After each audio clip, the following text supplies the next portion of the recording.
She is a former Poet Laureate of Louisiana and a Professor Emerita of Northwestern State University of Louisiana, both definitely worth mentioning. And I wanted to just make it clear, particularly to our students here, one, thank you so much for coming out here, especially on a cold night. It means so much to me. But also, Julie is the reason there is creative writing at Northwestern State University.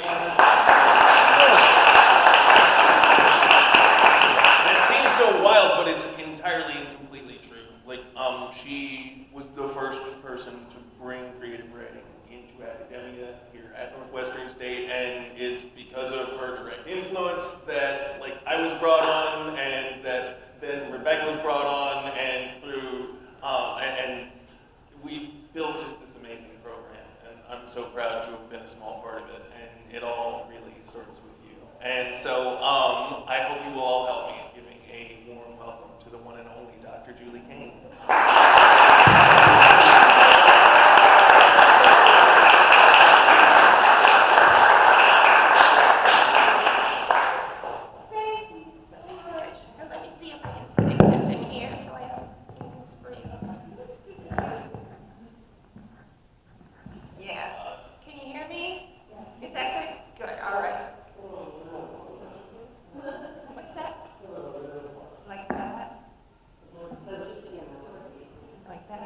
Like that? Okay. Okay. Thank you so much for coming out. I was getting texts today from people saying, well, I was planning on coming, but with this weather, and I was thinking that maybe 2 people would show up, and I'm so happy to see so many faces out there. Thank you so much. What I want to do today, or this evening, whatever it is similar to what Mona Lisa Saloy did in her reading last year, where she kind of went through her life, reading poems along the way. I'm not going to take as long talking about my life as I did living it. I probably 40 minutes and we'll do it. But anyhow, it all began, I guess, when I was a little kid. I loved writing. I loved words and I loved writing. I was one of 3 girls, 2 little sisters, and the 3 of us would write little plays and put them on for the neighborhood kids. And my mother had a manual typewriter, so we'd type the Stuffed Animal Land News, a newspaper, like Black Panther ran off with Barbie this week, all this stuff. But what I really loved the most was poetry. Just the way some people just, have a passion for horses or the piano or whatever. Every year in English class in grade school, we would get a reader the first day of class to take home that would have poems and stories in it. And I would take that book home and I would read every poem in it the first night. And didn't care that much about the stories, okay, when they're assigned, I'll read those. But I don't know what it was about poetry, but I just always loved it. And I'll start out with a little poem about childhood. Me and my sisters. It was also Ramona. No, don't take her out. She's adorable. It was also a Boston Irish Catholic household, which means there was a lot of drinking going on, too much drinking going on. This is maraschino cherries. My dad's drink was the Manhattan, which always had a cherry in it. And if you've got 3 girls, they've each got to get one, so you have to have multiples of 3. Anyhow, maraschino cherries. 3 little girls on the morning after, out in the kitchen, poking around for cherries soaked in whiskey, like a bomb of grown-up secrets. Other times we found by Mom's clipped earrings and kicked-off shoes, blue glass monkeys on swizzle sticks, doll-sized oriental parasols, cocktail napkins with jokes we didn't get. Cherries as precious as Burmese rubies. Once in a while the grown-ups slept, we ate our fill of cherries from the jar, but even then, we liked the booze ones best. Kind of prefiguring there. Also, up until I was about 16, my dad was on TV. He was a TV newscaster in Boston, then Binghamton, New York, then Providence, Rhode Island. And that was back when there were only 3 TV channels. So he was like a celebrity, you know, to my friends. My dad had the most beautiful speaking voice you've ever heard, this deep bass speaking voice. And when people heard his voice, you know, they just were startled. You know, where's that sound coming from? This is a little elegy I wrote about him when he died, but it's got a little bit of childhood in there. Death of a Newsman, in memoriam, Edwin Julian Kane. The night sky is bright with the grieving Pleiades, rising in the season your voice was stilled at last. Though sound itself never dies, your every newscast spiraling out through space to distant galaxies.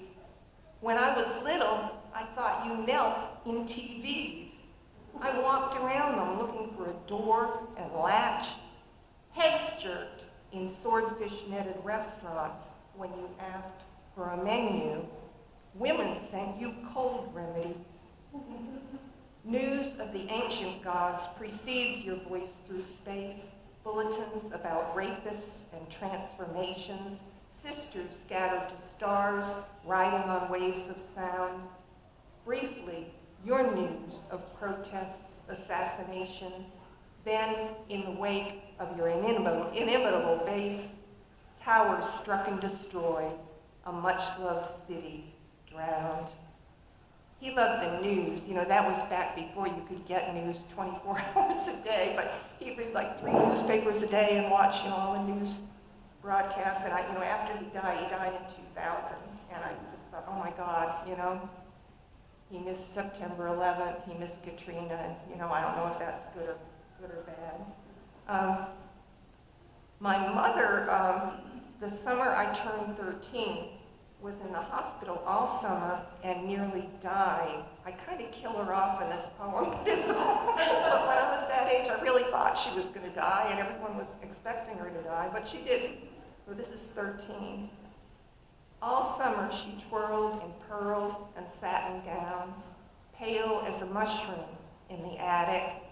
Sometimes her aunt or her father would hint that the field of Queen Anne's lace at the end of the road was chock full of children her age. Her age was suddenly uncertain as the woman's breath rising and falling in an oxygen tent all summer long. Nothing to do but wait.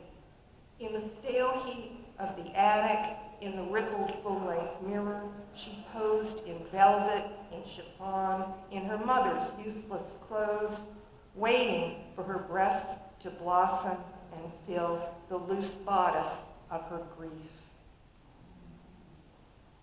But she did make it, and when she recovered and got out of the hospital, she was a different person. It was like a new soul had entered her body, and you know, she'd been a kind of frustrated housewife before that, but then she got inspired by Martin Luther King to go back to grad school for a master's in teaching, and she wanted to teach, she got it in urban education. So she was an inspiration to me later in life. You'll see when I went back to grad school at a rather advanced age. If not for her, I don't know if I would have. But also she was, I guess a lot of us here probably have some mother issues. She was a really responsible person, you know, did everything, you know, gave us vitamins every day and took us to the dentist and went to our, you know, parent-teacher nights. But she was a kind of cold person. And in Irish families then, the worst sin was if your child like had a big head. If anybody ever felt, this is like the opposite of self-esteem, you know, like if your child is feeling good about themselves, knock them down. Because, you know, life is going to knock them down. You have to do it first. So this is a poem I wrote later in life about a dream I had. I dreamed of being mothered by a cat, sunk in her plush as in a feather bed. I'd never known a happiness like that. My human mother's claws would not retract. Even her language could unzip or read. I dreamed of being mothered by a cat who'd give her life to save me from attack. I sensed that fierceness in her as I fed. I'd never known a happiness like that.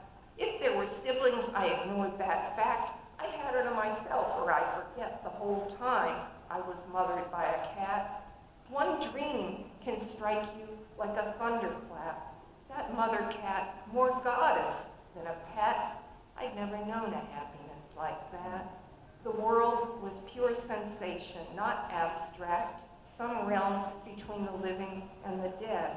I dreamed of being mothered by a cat, and something healed inside me after that.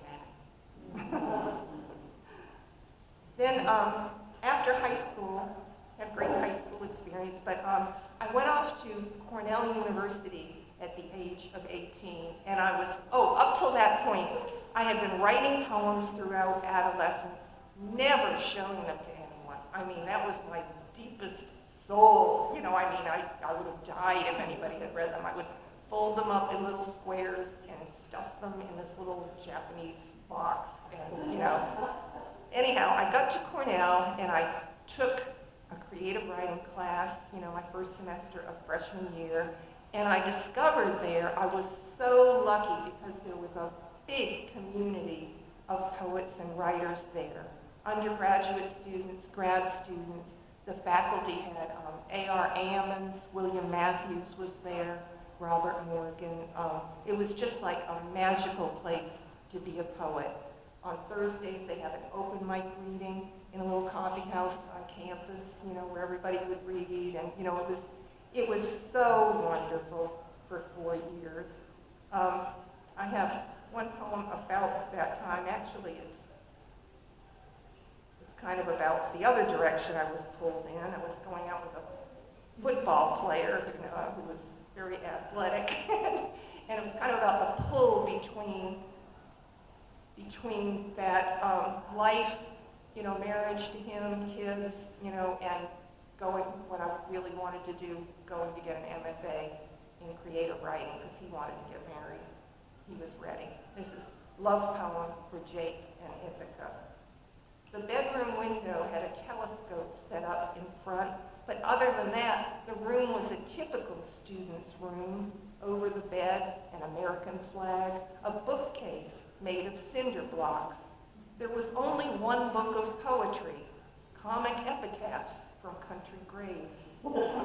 I knew he wasn't the man for me, though he always got up first to toss our blue jeans on the space heater grill, there being no heat in the upstairs rooms, and sometimes he dressed me under the quilt. I wanted to be a poetess, pale with a shock of copper hair, drinking Jack Daniels on the rocks and dying too young with love affairs like Hollywood credits behind my name. And so I crumpled paper up and stubbed out Marlboros one by one on the melting sides of a styrofoam cup. He always wanted to show me things through the telescope, a white-tailed deer in the field out back, a blizzard sky into which the barn had disappeared. I tried not to let my annoyance show. Sometimes he strapped his snowshoes on. I remembered his lonely figure tracking down the hill to the frozen pond as I stood in the window tapping out a line in my head with a cigarette. I thought I had places to go alone. If I could stand in that window again, I would throw on my scarf and winter coat and follow the clumsy snowshoe trail over the field of falling snow and down the hill to the lake.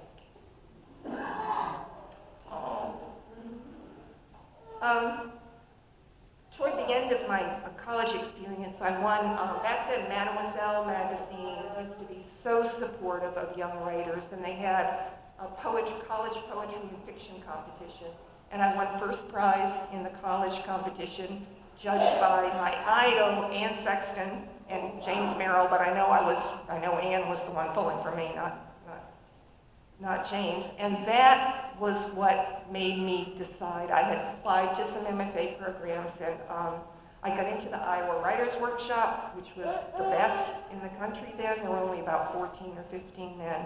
But Ann Sexton was at Boston University, which had an MA in creative writing. So I went off to Boston, and she was a fantastic teacher, but 4 weeks into the semester, she killed herself. So there I was in Boston with, wondering why I had chosen it. It was only a year, and at the end of that year, I got a fellowship. Again, I was really, really lucky. I got a fellowship to Phillips Exeter Academy to be their George Bennett Fellow in Writing. Phillips Exeter is, Exeter, the town, is about half the size of Natchitoches. I was like 23 or something, and didn't have a car, and the snow was always up to the windowsills. So what did I do? I married the man I was in love with at the time. Just, what are you going to do? It was boring, and he was from Louisiana, born in New Orleans, raised in Baton Rouge, and he had applied to LSU Law School. And the year after my fellowship, we moved, that June, we moved down to Louisiana so he could go to law school. And initially, as you can imagine, I was in absolute shell shock. If I'd come here first, or New Orleans first, it might have been different, but Baton Rouge, it was so hot. It was just like a blast furnace that summer all the time. I thought the coffee was undrinkable. Like, why was the coffee so strong? Now I can't stand Yankee coffee, but this is awful. And why is there a black university and a white university, state universities in the city? Why are there, all this stuff was just mind-boggling to me. And then around Thanksgiving, I spotted displays of cranberries in the supermarket and felt comforted. This little poem is about having grown up where there were cranberry bogs. Cranberries in Louisiana. I stud my muffins with stones, for that's what they are, little garnets from my faraway home. How consoling it is in this land of rotting figs to encounter them, sour, red, jewel-y.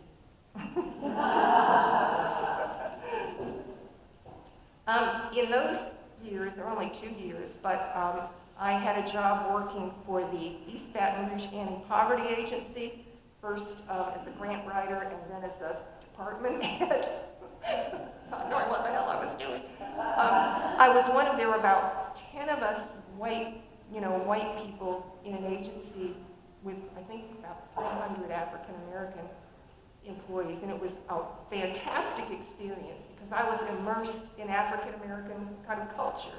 I really had the tables turned on me, and it was just a wonderful, wonderful 2 years there in that job. But the marriage broke up after 2 years, and I had kind of a fork in the road.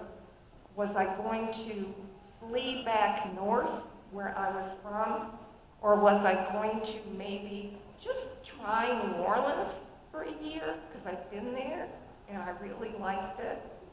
So I got a job in New Orleans, tech writing job at, I don't know if I should confess this, a nuclear power plant under construction. And for the next, 13 years in New Orleans, those were just really magical times. There was a great writing community there, kind of centered around the Maple Leaf Bar and their Sunday afternoon poetry readings. Poets were, all the poets and artists and musicians were really friendly with each other.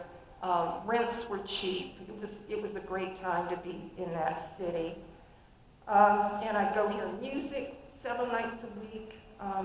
It was really a good time. But also, I was spending rather a lot of time in the bars, as you can see from some of the poems I wrote.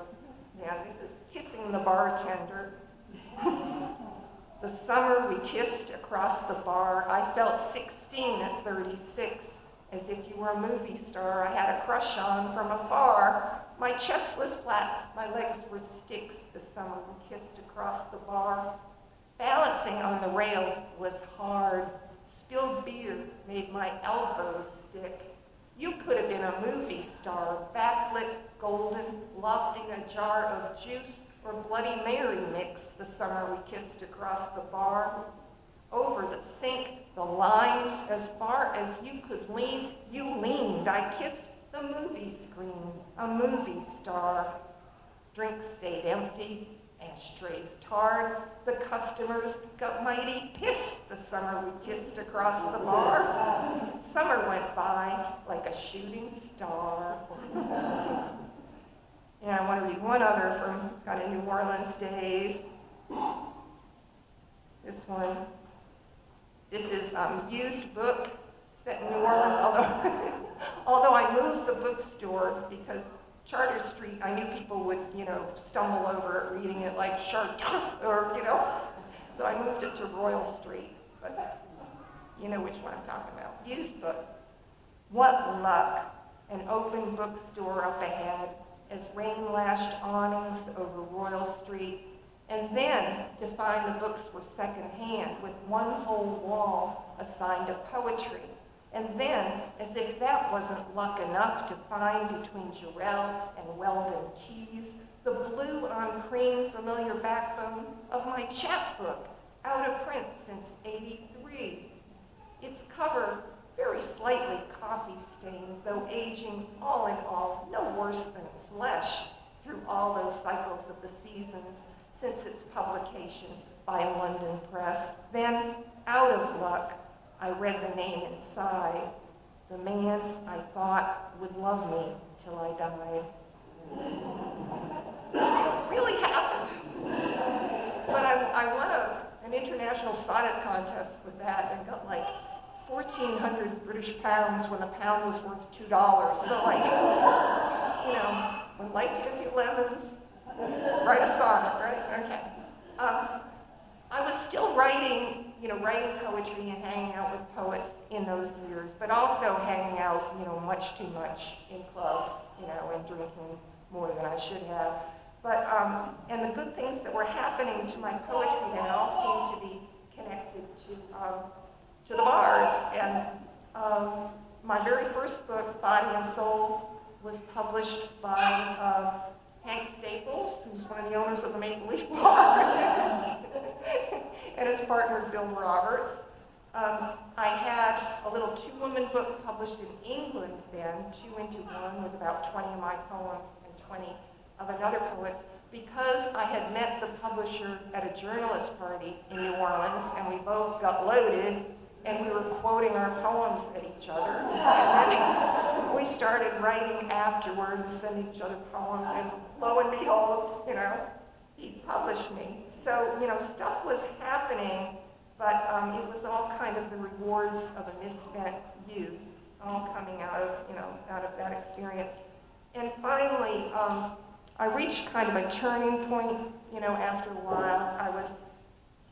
I had a kind of split personality where I was so responsible at my job and on the weekends, sometimes blacking out and not knowing how I got home and where's my car and all that kind of stuff.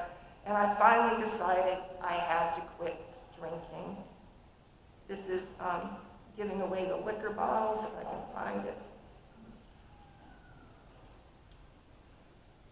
Home from college one Christmas, I packed my dolls away in cardboard boxes, shutting their eyelids and smoothing their skirts for the long sleep through time under the eaves of my parents' house. How easily attachments go. A moth flies out of a corpse's mouth. In the end, we are dolls ourselves. It was the same with my wedding dress the day I gave it to Goodwill. Do pharaohs wake in their tombs to find their jewels mean nothing to them? Each step prepares us for the next. Each loss prepares us for the last. The hardest dolls to lose were glass, that carton of outworn friends. And within a year, probably less than a year after quitting drinking, I started thinking about what do I really want to do with my life. And I was making way more money than I made at retirement as a tenured full professor. But, and it was, it was challenging work, and I like the people I work with, but my heart wasn't in it, my soul wasn't in it. What did I love to do? Whenever I got the opportunity to be invited into somebody's college class, in New Orleans, which happened, every so often, to talk about poetry or teach poetry, that's what I loved to do. And I really felt as if, as long as I didn't try to give poetry my best shot, I could always say, well, if I, were teaching in a program or at sport, blah, blah, blah, then I'd have all these books out. But, I had to commit to it, So I decided to go back to graduate school. I only applied one place, LSU, because I stupidly thought that I could keep working, getting a PhD. And I majored in lit, but minored in creative writing there, so I could hang out with the poets again. And almost as soon as I started there, good things started happening to my writing again. One of the first things, though, was still the rewards of a misspent youth, because the guy who had published that two-woman book in England had formed a press with Harold Pinter, the playwright. They had formed Greville Press, and Harold was like the money behind it, and Jeffrey, my friend, was, kind of the editor. But they decided to publish a chapbook of mine, the bartender poems, and I got to go to England, to London, and read at the South Bank Center, the National Poetry Library at the South Bank Center, and Harold Pinter introduced me that night. It was like a Cinderella moment, for a grad student, because by then I was, kind of watching my pennies and, spending a lot of time in the library, and this magical night of being a real poet, and then back home again. Some other good stuff happened along the way, too. There were 2 times when Tulane invited me to be their visiting writer-in-residence for a semester while I was still in grad school. And I won the Academy of American Poets Prize from LSU, judged by Louise Glick, who, is an idol of mine.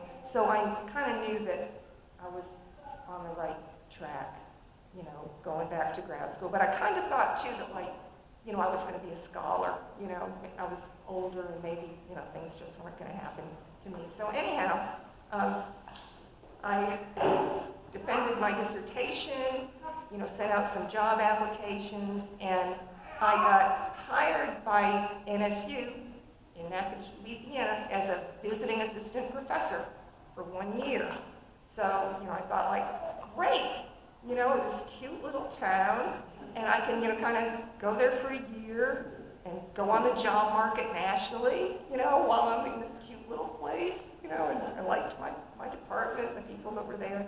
I moved down in August before the semester started, and I was renting at first a little house on Washington Street on Kane River Lake, Steve Brown's grandmother's house, the little green one next to Celia's. And it didn't really, I knew one person in town. He shows up in this poem, if I can find it, yeah. And I was thinking about that strange situation of, being in this new place and not really knowing anybody and being a poet and being far away from my, friends down in New Orleans and everything. And I was thinking about all those Chinese poets who are civil servants, they work for their state and they're in remote places, and they write poems and they look at the moon and they get all excited